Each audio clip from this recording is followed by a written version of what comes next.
Ladies and gentlemen, the stock market is plummeting in overnight trading. S&P down another 0.5%. Nasdaq down almost 1%. 10-year treasury yields declining by about 5 basis points. Now, I usually don't make a third video in a single day unless it is something important. And hopefully you guys are paying attention because this could save you potentially a lot of money. Or, well, hey, don't listen and don't be warned. So there's a couple things that we're going to do here in this video. I am going to share this clip with you from CNBC that says, quote, all the indexes are likely to decline 25% before it's all done, says Bell Curve's Bill Strajulo.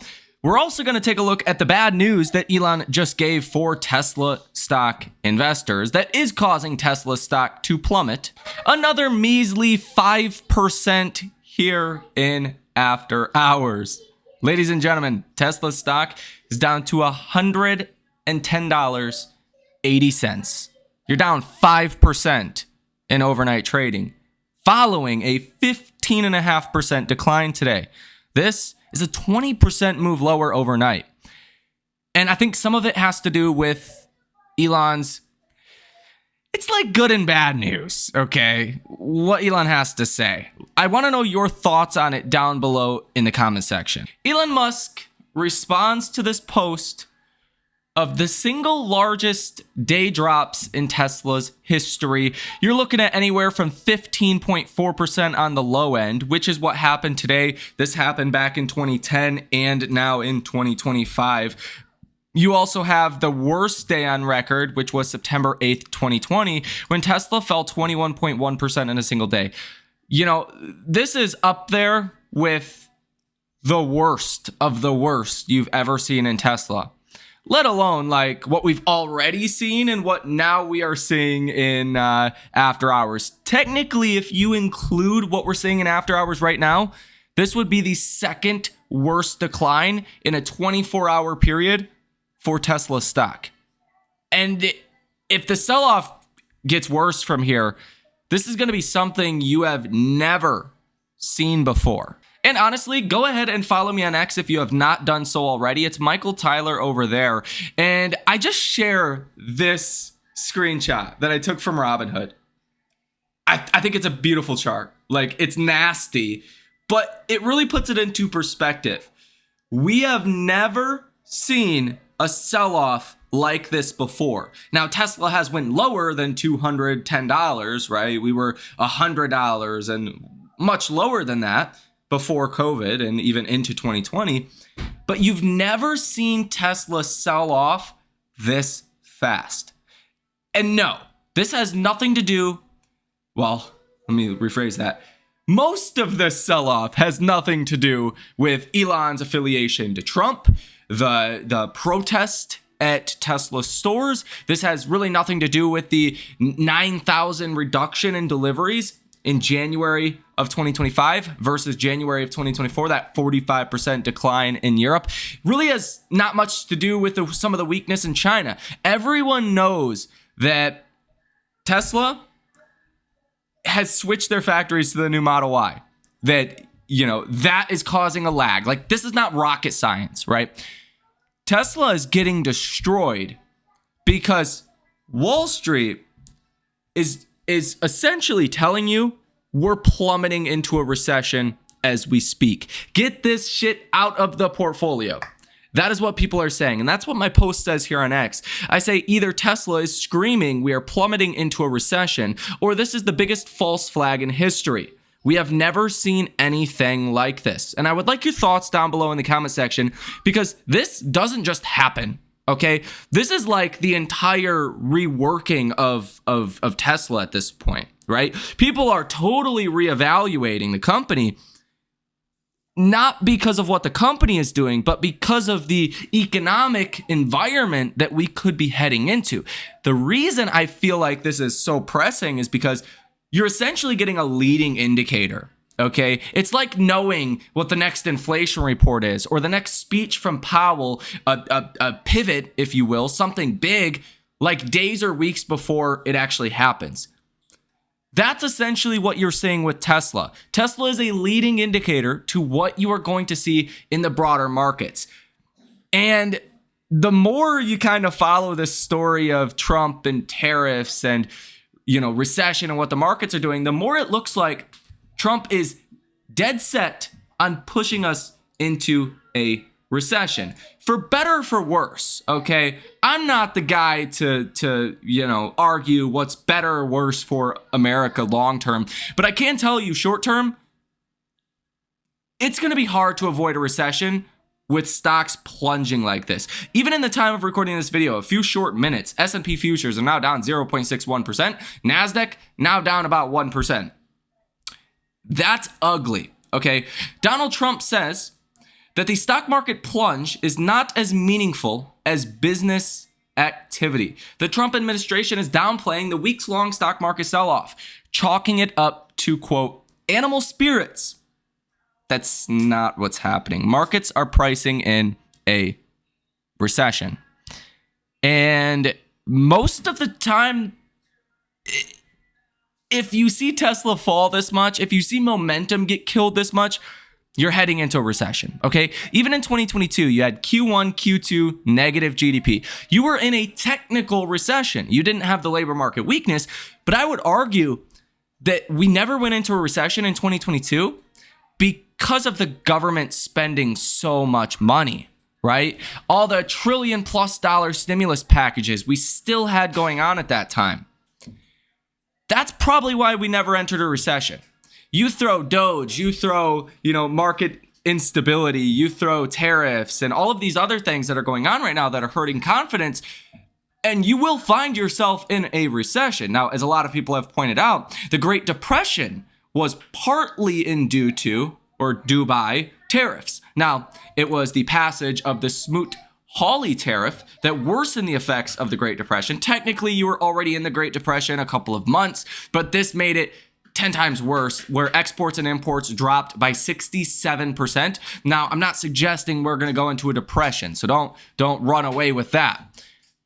Back then, it was only a manufacturing economy, essentially. Today, it's tech, it's services as a bulk of the economy. But it'll have an effect, okay? We don't know how much of an effect, but for an economy that some would say has been weak for a long time, just look at the average person out there. They're not really doing that great. Go talk to people. Get off the computer. Go talk to people. They're not doing great, okay? And probably the reason we have not went into a recession so far is because of government spending. And that is starting to be wound down, which is a major problem for markets. And I think Tesla and your other, stocks that are getting destroyed, name it, right? Palantir, Carvana, AppLovin, just some of the ones off top. You had Coinbase, and there's many others. Even look at NVIDIA for that matter. One of the best well-run companies in the world that is getting absolutely hammered right now. It has nothing to do with company fundamentals. It's about the environment that we are about to be walking into. And this is not like just retail investors selling. This is people running for the exits, getting ahead of the recession that is coming. And the more stocks fall, the more likely you are to actually go into a recession. Okay? And with the administration in Washington, Jerome Powell, Treasury Secretary Bessent, nobody wants to come in, step in, and save the day. That's a problem. And one thing that I keep going back to that's really stuck in my head is 50% of all spending in the economy is done by the top 10% of income earners, right? We're not talking about Warren Buffett's or Elon's or Bezos or Ackman's or, some of these very wealthy individuals. We're talking about people with incomes of $300,000 to $500,000 a year, right? Those people own stocks. Those people will stop spending as much as asset prices fall, right? Stock market's the only place in town where people don't show up when things are on sale. That's a big problem for the real economy. And you did get some news today as well here in After Hours. Not the fact that Trump said that people kind of judge the markets from a quarter by quarter basis, not, years, which is kind of like, well, fuck the markets, screw the markets. So pardon my French, in the near term, let's think about markets from a longer term perspective. We're screwed in the near term is essentially what Trump said there. By the way, S&P is now down 1%, NASDAQ down 1.5%, and 10-year Treasury yields continue to fall, now about 5 basis points. Well, Delta Airlines slashed their earnings outlook on weaker U.S. demand, sending shares lower. Great. They said that business demand was down and leisure bookings were down. So just add another validation of the recession, and yeah, you're in for a pretty rough day tomorrow as well. We also had Oracle here in after hours that missed on earnings and issues a weak revenue guidance. Oh yeah, and to my point, Elon Musk said it will be fine long term for Tesla, but that's essentially suggesting that short term you could fall further. And I think that's something a lot of us expect or already know, but that's Elon Musk kind of admitting that the stock could fall more in the short term, but long term you're okay, which is kind of what we already knew. And I think that, again, as long as FSD is able to get to fully autonomous rides, okay, as long as Optimus does not have some kind of, legislature that comes out of, the government that says no more humanoid robots, like, nothing besides those two things are really going to kill the thesis on Tesla, right? If Washington puts out legislation that says we're not going to allow humanoid robots, yeah, Tesla is no longer the same company.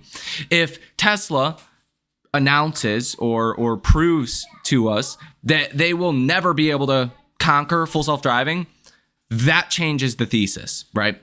None of this does, but a recession can drop the price a lot. Again, to be honest, you've really already seen that. Again, as Tesla is down about 20% in the last 24 hours, down to $211 here in overnight trading. And it looks like tomorrow could actually be the start of, it looks like margin calls to me. This looks like someone is starting to get liquidated. The sell-off we've seen so far has been pretty orderly.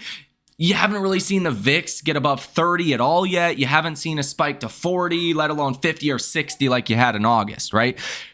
August flash crash, yen carry trade blow up. That was very unorderly. It was just get me out of everything, margin calls left and right. This has been pretty, logical, right? You could soon be entering the escape velocity to the downside if this continues on. And I don't see, here's the problem. I don't see Trump coming out, backing off on tariffs. I don't see Jerome Powell getting in front of the economy that is clearly weakening until they have more evidence of that. By then, the damage is done, right? So Powell's not going to come out tonight, cut rates, and save the markets. They're not going to do that next week either. They're really going to continue to say the same thing unless the markets fall 20+%. Like, you're really between a rock and a hard place right now when it comes to what's happening in the markets. You don't have the Fed put right now. You don't have the Trump put unless things were to get really bad, like recession. That's when you get the Trump and Powell put coming in. But at that point, how far do you go? There's no such thing as stopping a recession when it starts. That's not possible. Now, take a listen to what this guy said on CNBC earlier today. This video actually got 60,000 views on CNBC. I watch all CNBC clips. I watch all Bloomberg clips. I watch all clips. I like to stay as informed as possible. The more opinions you take in, the better your opinions and conclusions could ultimately be. And I was surprised to see this clip got that many views. That's like up there with like a Tom Lee clip or something.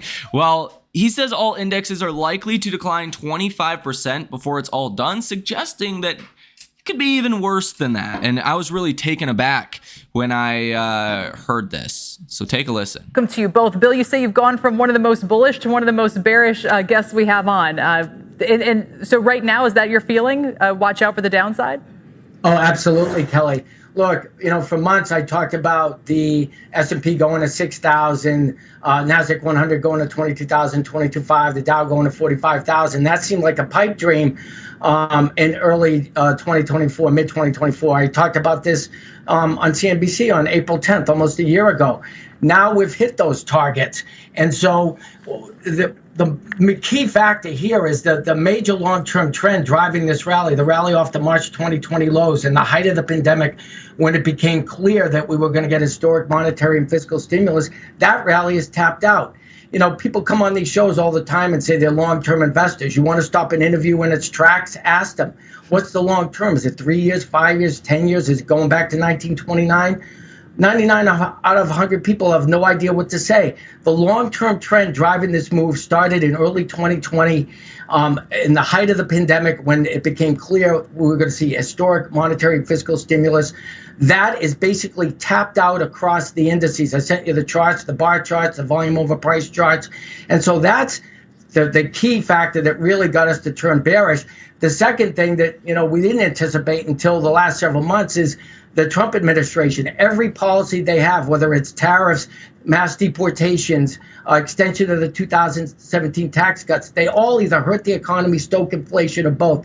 So you have the major long-term trend topping out, 5-year trend topping out, and you have a catastrophically incompetent administration in the White House. And the bottom line of all this is that we've only started this. We'll be lucky if we get out of this top to bottom only down 20%. I think eventually across the indices, Dow, S&P, NASDAQ 100 will end up being down 25% before it's all done. Before I bring Victoria in to see if she agrees, disagrees, what have you, Bill, if I'm truly a long-term investor, if I have 20 years, do I care? You care, Kelly. I mean, our clients, we advise some of the biggest hedge funds, mutual fund complexes, banks, pension funds all over the world. So for our clients, it's enormous and very important to be able to avoid this. And I think even for the average person watching the show, I think we had great years in 2023, 2024. It's not anything very esoteric. Take some money off the table. You'll be able to deploy that capital at much better levels later in the year. But right now, Trump is taking us not only into a trade war, but into a full-blown recession.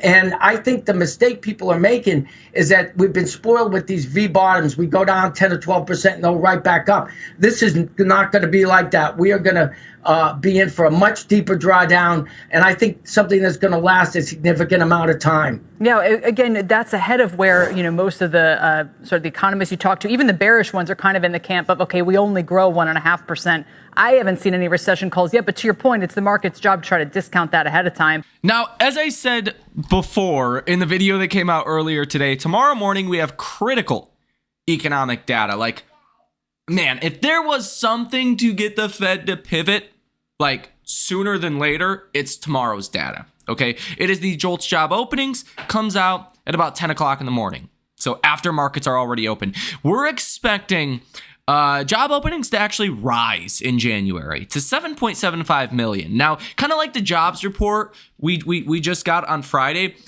it didn't reflect much of that government layoff story, right? The household survey for the jobs report came in at the second worst month since the COVID decline. The only other worst month was January of 2024, right? And you had like 700,000 negative, jobs reports in the household survey. You came in negative 588,000 last month. So you kind of got the bad jobs report on Friday, but the BLS report came in at over 150,000. Now, everyone thinks that number is going to fall as Doge cuts and government cuts and retail cuts continue to happen. Could that be kind of the same story with the January JOLTS job openings report? Could we actually come in okay before really the next couple of months get much worse? That is a possibility, could lead to a market bounce. And it's pretty simple here as well. The more job openings you have, the stronger the labor market, the easier it is to get a job. Okay, the less pressure the Fed's going to have. Let's say this number comes in tomorrow at 5 million. Okay, job openings. You're going to have cuts at the next Fed meeting, which is like a week and a half away or so right now. Like, that data could dramatically shift what the Fed is going to do. It is hard data. It's very important. Now, if job openings come in line with expectations, not a big deal, okay? If they were to go up or something, that would be a bad situation as well, because it would really say the Fed has no rush to cut at all. So the lower the number comes in, the worse it is, okay? The higher the number, the better the labor market, and coming in line with expectations is kind of the same old, same old. And that's why tomorrow will be important. At about 6 o'clock in the morning tomorrow, Eastern Standard Time, you will get the NFIB Business Optimism Index. You're expecting this to fall a little bit, but I think this could actually plummet because of tariffs, because of Doge uncertainty, and really employment uncertainty. You seen this thing really skyrocket after the election. I'm going to assume this thing's going to plummet tomorrow, and that could stoke more fear in the economy. Last month, it says, quote, overall, small business owners remain optimistic regarding future business conditions, but uncertainty is on the rise. So they noted that last week. Hiring challenges continue to frustrate Main Street owners as they struggle to find qualified workers to fill their many open positions. Meanwhile, fewer planned capital investments as they prepare for the months ahead. So fewer were planning capital investments. That's bad for the economy. I'm sure that's going to get worse, right? And skilled positions still hard to find, and overall, well, uncertainty was on the rise. It says, meanwhile, fewer nope, already said that. The net percent of owners expecting the economy to improve fell 5 points to a net 47%. So only 47% of small business owners expect the economy to get better. 18% of owners reported that inflation was their single most important problem in operating their business, down 2 points from December, and matching labor quality as the top issue. The net percent of owners raising average selling prices fell 2 points to a net 22%. 20% planned capital outlays in the next 6 months, down 7 points. You are going to get a ton of new information around business activity. This will actually be a very important catalyst coming tomorrow morning as well. And it seems like to me it's probably going to plummet. So, you can see again, NASDAQ down about 1.5% here in overnight trading. S&P down over 1%. The Dow is down 0.63%. Oil's down 1%. Again, this recession trade just continues. And I mean, it looks like we're really going front and center here with recession. It looks like Wall Street is sniffing this out. And by the time someone reacts, it could be way too late. When you start to dampen how people feel about the economy, how they feel about their job security, that doesn't just snap back overnight, okay? This is damage that mostly is unfixable in the immediate short term, right? 10-year Treasury yields are down to 4.16% here in after hours, down 5 basis points. This is the lowest level you have seen.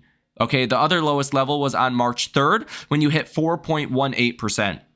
So watch the bond market because you're going full-blown recession trade here. So let me know what you guys think about this down below in the comment section. Again, some of our favorite stocks like Tesla down to 210 or so in overnight trading. That is the first level I've identified as an area of support we should be watching for. But ultimately, the longer term trend line sits down here at about 190. Okay, about 190. I've had this drawn on the charts a long time. It's been respected over and over and over again. It's really connecting the peaks. 1, 2, 3, 4, right? 5, connecting some of the gap down levels you've seen in more recent months, even bottoms you've seen in early to mid-October, right? And now, well, we'll see if it's respected down here in about the 190s, but that could be the next level as Tesla just is absolutely destroyed from all-time highs. And as I've said before here on this channel, as I said in this video, I mean, Tesla's really like the biggest false flag of a recession trade ever, or a leading indicator of a recession, with the stock now down 57.5% from all-time highs in 2 months. You've never seen this before. You've never seen an unwind this aggressive and this fast. I mean, this is not small fries we're talking about here. This is almost equivalent to the entire drawdown you had in 2022. You're getting there, okay? Which was a total drawdown of about 75%. But that took from, December of 2021, November, till January of 2023. It took over a year to fall that much. You've done, almost 60% in 2 months. This is telling you you're going into a recession. Now, ladies and gentlemen, one of the hardest things right now as well is trying to hedge the portfolios against this downside, because option premiums are so expensive. I mean, if you go out and buy puts tomorrow and let's say the markets bounce, you're going to get absolutely crushed. Okay, especially if they're short term. If you're getting more time, I mean, the premiums are very elevated right now. I think one of the areas that is not as elevated is something like TLT, right? But if we go into a recession, as the decline in Tesla and other stocks are suggesting, TLT is going to go back to somewhere in the range of 110 to 140, just depending on how bad of a recession it is. And that's where you can still hedge portfolios with a good risk reward. Okay. Now, if you think things are really going to get bad as well, maybe some big tech names like Meta or Apple could be appropriate hedges. But really the only thing that I see out there that makes sense as a hedge is TLT calls. Now, this is not for everyone. If you don't know how to hedge, don't. Okay. I'm not a financial advisor. I'm not a financial planner. This is how I'm hedging, right? I don't have any puts on this market. I have calls on TLT, because if shit does hit the fan as it is, well, that should do well. Okay. And it's going to happen slow, and then it's going to happen all at once, like you've seen kind of during the COVID times. Okay. And you did get a little bit of a fall here in the last couple of days as well on TLT. So that really killed some of the premiums. So just again, my thoughts here, just offering one way to potentially hedge portfolios that can offer really good potential risk, returns, couple 1,000% potential trades if we actually do go into recession. But again, not financial advice. Just want to throw that out there. Have a fantastic rest of your day nonetheless. Hopefully I didn't ruin it. I will see you in the next one.